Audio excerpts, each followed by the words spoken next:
علیہم انفسہم، اور ان کی جان تنگ پڑ گئی، وَظَنُّوا أَلَّا مَلْجَأَ مِنَ اللَّهِ إِلَّا إِلَيْهِ، اور انہیں یقین ہو گیا کوئی پناہ دینے والا نہیں مگر سوائے اللہ کے۔ ثُمَّ تَابَ عَلَيْهِمْ، پھر ان کی توبہ کو قبول کر لیا گیا، لِيَتُوبُوا، تاکہ وہ تائب ہی رہیں۔ إِنَّ اللَّهَ هُوَ التَّوَّابُ الرَّحِيمُ، بے شک اللہ تعالیٰ توبہ قبول کرنے والا مہربان ہے۔ ان کلمات کے بعد میں اللہ تبارک و تعالیٰ نے غزوہ تبوک میں جو 3 صحابہ کرام پیچھے رہ گئے ان کا ذکر فرمایا اور ان کی توبہ کا ذکر کیا ہے اور ان کی شان کا ذکر فرمایا۔ رسول پاک صلی اللہ علیہ وسلم کی حیات طیبہ کا پہلا غزوہ غزوہ بدر ہے۔ 27 ایسے مقامات ہیں جن میں نبی پاک صلی اللہ علیہ وسلم نے خود بنفس نفیس شرکت فرمائی، اور 27 غزوات پہلا بدر ہے اور آخری غزوہ غزوہ تبوک ہے۔ سن 9 ہجری رجب المرجب جمعرات کا دن حضور علیہ السلام 30,000 کی جمعیت پر خلاف روایات 70,000 اور شیخ عبداللہ بن محدث دہلوی رحمۃ اللہ تعالی فرماتے ہیں صحابہ کرام کی تعداد 1,00,000 کی، جو غزوہ تبوک میں حضور علیہ السلام کے ساتھ میت میں تشریف لے گئے، اور سن 9 ہجری میں حج فرض ہوا۔ اس سال امیر الحاج جناب سیدنا ابوبکر صدیق 10 ہجری میں حضور علیہ السلام نے خود اس حج کی قیادت فرمائی، اور ساری خدائی قیامت تک حج کرتی رہے، لیکن 10 سال جیسا حج قیامت تک نہیں، اس لیے کہ 10 ہجری میں خود حضور علیہ السلام نے حج کی قیادت فرمائی ہے اور امامت بھی قیام فرمائی، اور ساری مسلم امہ کی نیابت۔ وہی حج ہے جو قیامت تک مسلمانوں کے لیے ایک گوشہ آگاہی کا اور راہ ہدایت کا اور شریعت کا تمام قانون بتاتا ہے، جو حضور علیہ السلام نے حاصل فرمایا۔ غزوہ بدر میں 313 مجاہدین، غزوہ احد میں 700، غزوہ خندق میں جمعیت کے لحاظ سے صحابہ کرام کی تعداد 3,000، غزوہ خیبر میں صحابہ کرام علیہ الرضوان کی تعداد 4 سے 12,000 تک ہے، حدیبیہ میں 1400، اور اس کے بعد حنین میں 14,000، اور تبوک میں تقریباً کم و بیش 1,00,000۔ یہی وہ جیسے عسرت ہے، مشکل ترین غزوہ، گرمی ہی گرمی، سفر ہی سفر، انتہا کی گرمی اور انتہا کا سفر۔ بدر میں بالکل مختصر سا فاصلہ 40-80 سے 90 میل، خیبر 40 سے 45 میل، اور احد بالکل مدینہ شریف کے قریب خندق شہر میں،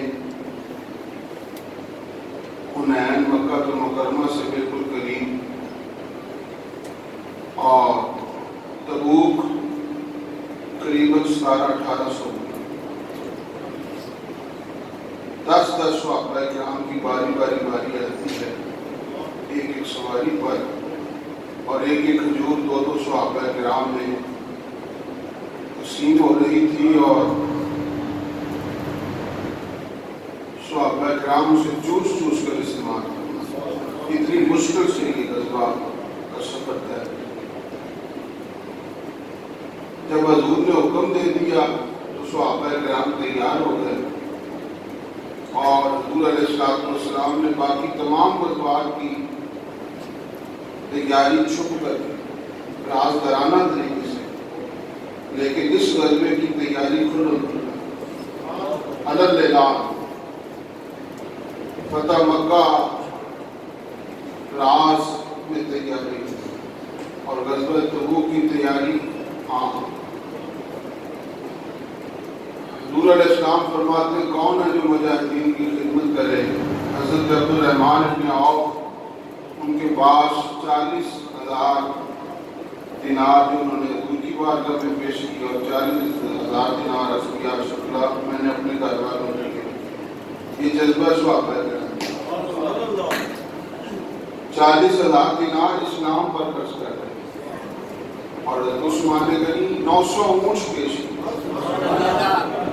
100 گھوڑے، ہیرے جواہرات، اور فاروق اعظم رضی اللہ تعالیٰ عنہ سامان لائے تو حضور فرماتے ہیں کیا چھوڑ کر آئے ہو؟ عرض کی آقا نصفہا، آدھا لے آیا ہوں اور آدھا چھوڑ کر آیا۔ آج سب کو یقین ہو گیا کہ فاروق اعظم سب پر بازی لے جائیں گے۔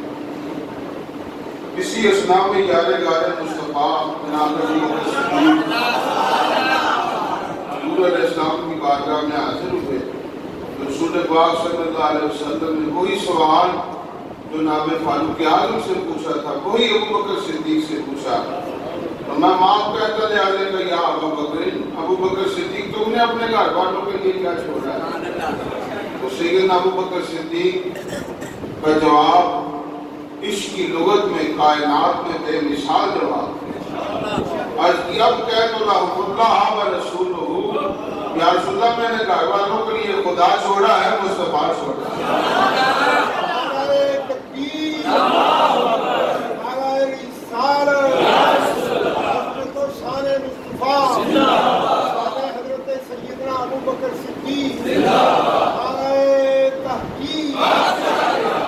گھر والوں کے لیے خدا چھوڑا ہے یا مصطفیٰ چھوڑا ہے؟ تیری کے کانٹوں کے بٹن ہے، گوری کا لباس ہے، اور اسی اثناء میں جناب جبریل حاضر ہوئے۔